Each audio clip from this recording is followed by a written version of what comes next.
Hello students, Hindi journey में आपका बहुत बहुत स्वागत है। हिंदी जर्नी में हमारा आदिकाल चल रहा है हिंदी साहित्य में। आइए उसे स्टार्ट करते हैं।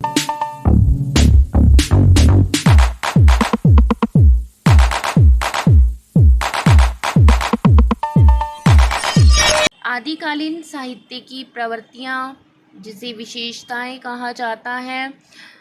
आदिकालीन में आश्रयदाताओं की प्रशंसा, युद्ध वर्णन का सजीव चित्रण, युद्ध तथा श्रृंगारिक रचनाओं की अधिकता के कारण वीर व श्रृंगार रस की प्रधानता, डिंगल व पिंगल शैली की प्रधानता। डिंगल का मतलब होता है अपभ्रंश प्लस राजस्थानी और पिंगल का अर्थ होता है अपभ्रंश प्लस ब्रज। चारण कवियों के यशोगान का वर्णन। आदिकालीन साहित्य संदिग्ध, अवैज्ञानिक व अर्थ प्रमाणिक। आदिकालीन साहित्य का वर्गीकरण 6 भागों में किया गया है। नंबर 1, गद्य साहित्य। गद्य का विधिवत विकास आधुनिक काल में हुआ, लेकिन आदिकाल में भी गद्य की कुछ रचनाएं तो मिलती हैं। हालांकि उन रचनाओं में परिष्कृत गद्य का अभाव था। अमीर खुसरो को आदिकालीन खड़ी बोली का प्रवर्तक माना जाता है।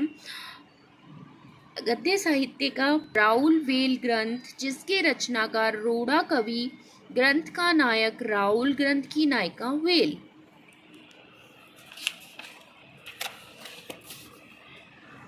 राउलवेल के बारे में पढ़ते हैं। ये 10वीं शताब्दी की रचना है, लेकिन गणपति चंद्रगुप्त 11वीं शताब्दी की रचना मानते हैं।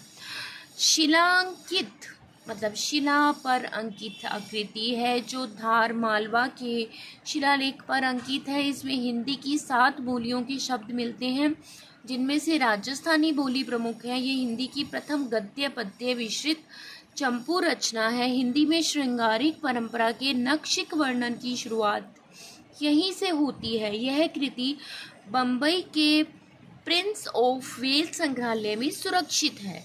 इस रचना में नायिका वेल के सौंदर्य, इच्छा रूपक, उपमा, अतिशयोक्ति जैसे अलंकारों के माध्यम से अलंकारमय शैली में वर्णन किया गया है। इस ग्रंथ में किसी राजा के अंतःपुर में रहने वाले विभिन्न प्रदेश की रानियों का वर्णन है। इस ग्रंथ में पहली बार षड ऋतु श्रृंगार परंपरा की शुरुआत हुई। दूसरा है वर्ण रत्नाकर। दूसरी रचना 14वीं शताब्दी, पहली राउलवेल 10वीं शताब्दी। इसके रचनाकार हैं प्रसिद्ध मैथिली कवि ज्योतिरीश्वर नाथ ठाकुर। वर्ण रत्नाकर रचनाओं को मैथिली का विश्वकोश कहा जाता है। विद्वान इस रचना को मैथिली का शब्दकोश भी कहते हैं। ज्योतिरीश्वर ने अपभ्रंश भाषा के लिए अवहट्ट शब्द का प्रयोग किया। इस ग्रंथ में तत्कालीन सामाजिक राजनैतिक रूढ़ियों को अच्छी तरह से प्रस्तुत किया गया तथा साथ में ही इस ग्रंथ में भारतीय दरबार तथा हिंदू संस्कृति का उल्लेख भी किया गया। इस ग्रंथ में तत्सम शब्दावली की प्रचुरता है। इसका प्रकाशन सुनीति कुमार चटर्जी व बबुआ मिश्र द्वारा 1764 में कोलकाता में स्थापित एशियाटिक सोसाइटी ऑफ बंगाल की पत्रिका के विशेषांक के रूप में हुआ। जॉर्ज गियर्सन के ग्रंथ का प्रकाशन भी इसी संस्था में हुआ। ये था वर्ण रत्नाकर, जो 14वीं शताब्दी में था। राउलवेल 10वीं शताब्दी में था। राउलवेल के रचनाकार रोड़ा कवि हैं। वर्ण रत्नाकर के मैथिली कवि ज्योतिरीश्वर नाथ ठाकुर हैं। मैथिली का शब्दकोश इसे कहा जाता है। नंबर 3 है उक्ति व्यक्ति प्रकरण। उक्ति व्यक्ति प्रकरण के रचनाकार महाराजा गोविंद चंद के सभापति पंडित दामोदर प्रसाद शर्मा थे।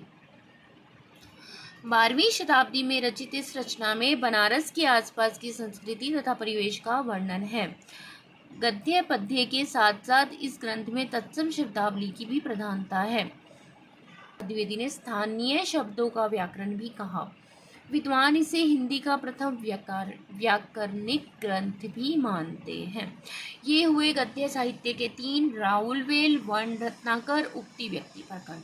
उक्ति व्यक्ति प्रकरण के रचनाकार महाराजा गोविंद चंद के सभापति दामोदर प्रसाद शर्मा थे।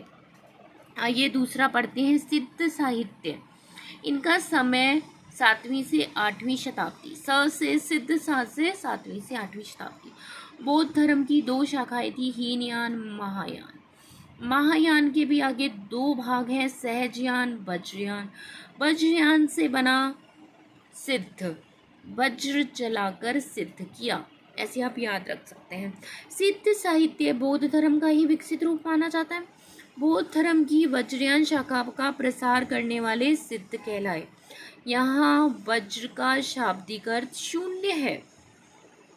मंत्रों व जापों द्वारा सिद्धि चाहने के कारण इनका नाम सिद्ध रखा गया।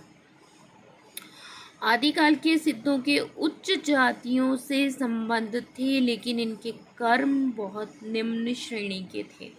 संपूर्ण सिद्ध साहित्य वेद वर विरोधी हैं। इन्होंने कर्मकांड, बाह्य आडंबरों व ब्राह्मणों का विरोध किया और इन्हीं सभी को त्याग कर सादा जीवन जीने का उपदेश दिया।